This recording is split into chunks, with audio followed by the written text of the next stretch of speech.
Mid to early 1960s San Francisco was a perfect storm for the expansion of counterculture. It had long been a place of bohemian counterculture. The main Beatniks came there in the late 1950s, particularly the well-known writers. Writer, father of the hippies and psychedelic movements, Ken Kesey was there for graduate writing school and was part of the MK Ultra CIA trials of hallucinogenic drugs.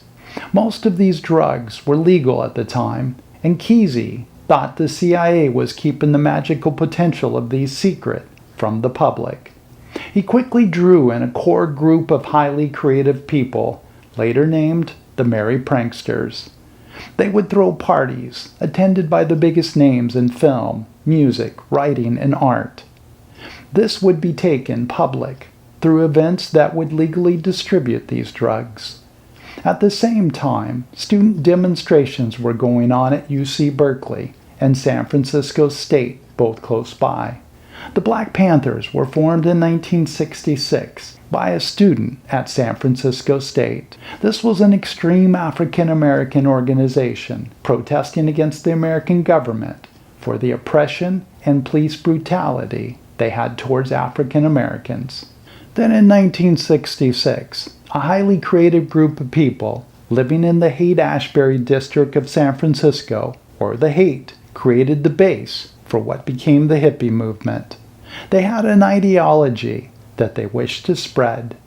They were opposed to materialism, consumerism, advocated worldwide peace, and complete freedom for everyone. They rebelled against the idea that they had to live under the current conditions. Throughout the latter part of 1966, they lived as they wished. Their events began to gain national and even international attention. Many of the most well-known magazines would do cover stories on them. The problem is the media portrayed the hippies differently than the values they actually had. This then attracted large numbers who did not understand the message. A number of the early hippies became discontent with the increased violence of San Francisco, then began moving to rural areas, and many communes were formed. By the summer of 1968, most of the organizers of the Haight had left. A part of this violence came from the Black Panthers, who, to protect themselves from the police, began carrying guns.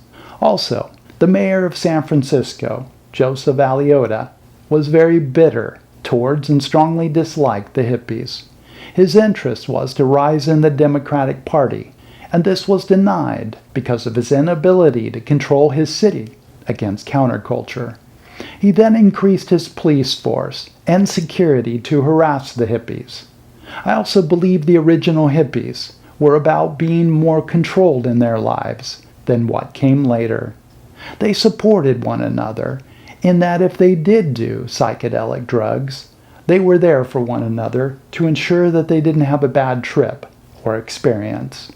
The movement by the Summer of Love in 1967 seemed to often be about being out of control with overdosing common.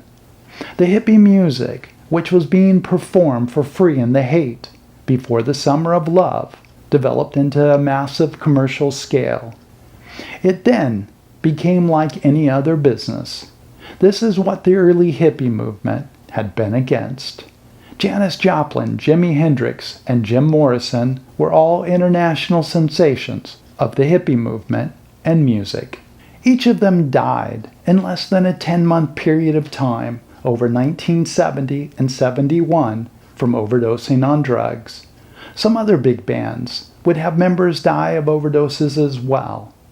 Not exactly the peaceful mindset the hippies had developed.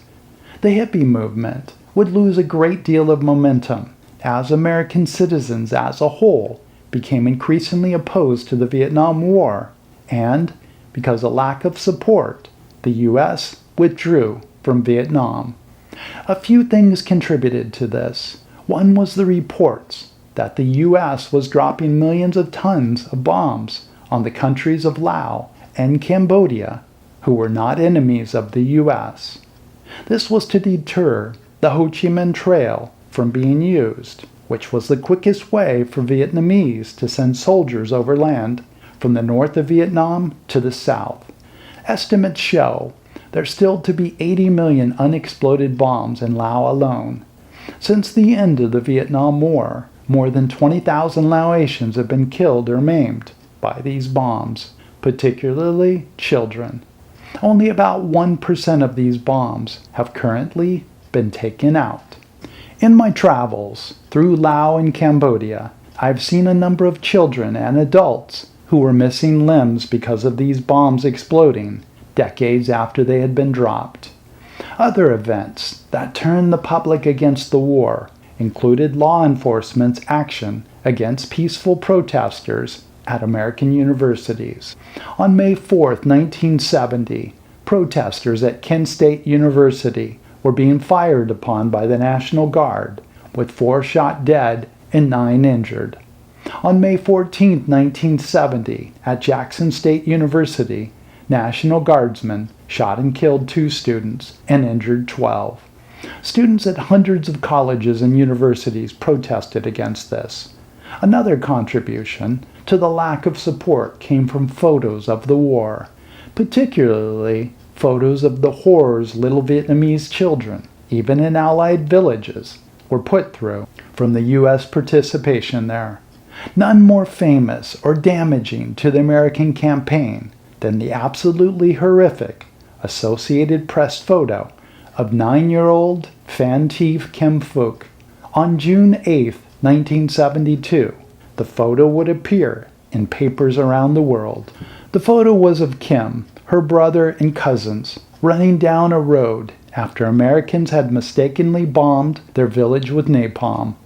She had ripped off her burning clothes and then was running down the street, absent of her clothes, screaming. Kim's body was covered with third-degree burns. She was screaming, "Hot, hot." Napalm clings to the skin upon contact and melts the flesh. Several months after this, on January 29, 1973, American troops completely left Vietnam. The hippies had a distrust in government, but 2 events lessened that distrust. One was the exposure of the FBI files in 1970. The files contained documents of the director of the FBI, J. Edgar Hoover's intention and employed strategies to destroy the hippie movement. There were national consequences for this. Also, the Watergate scandal on June 17, 1972, was a campaign burglary and cover-up by President Nixon and his team. There were also consequences to this. I think the consequences of the FBI files and Watergate brought about a greater confidence in U.S. law, as the President of the United States or the FBI director could not do whatever they wanted. There are many projections that AGI, or artificial general intelligence, may be reached by the end of the decade. This is the point at which machines are able to do everything humans can. What then? Competition, greed, and such things may become a thing of the past, as we no longer have the choice to live this way. Can we learn anything from these past social movements, who lived in a similar place as we would be forced to live?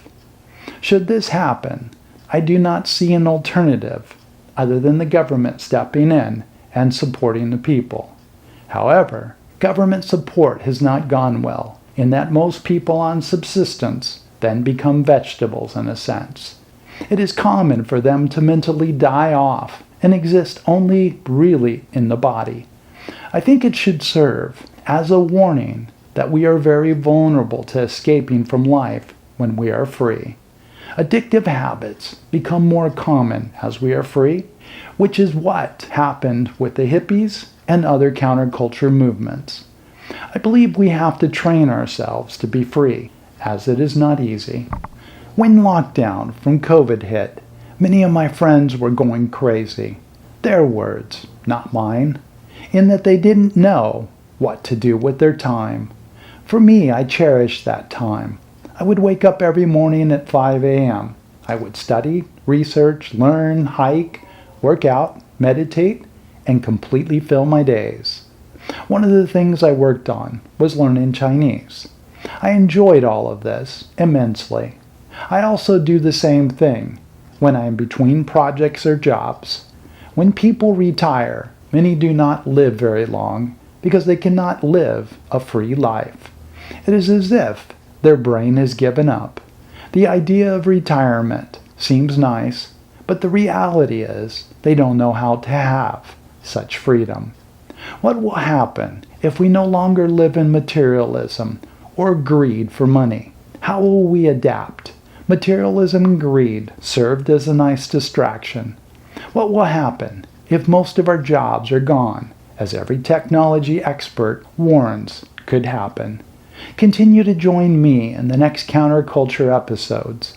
I look at the hippie songs, and after, I will look at the early literary influences both on the hippies and early Bohemian movements in the U.S.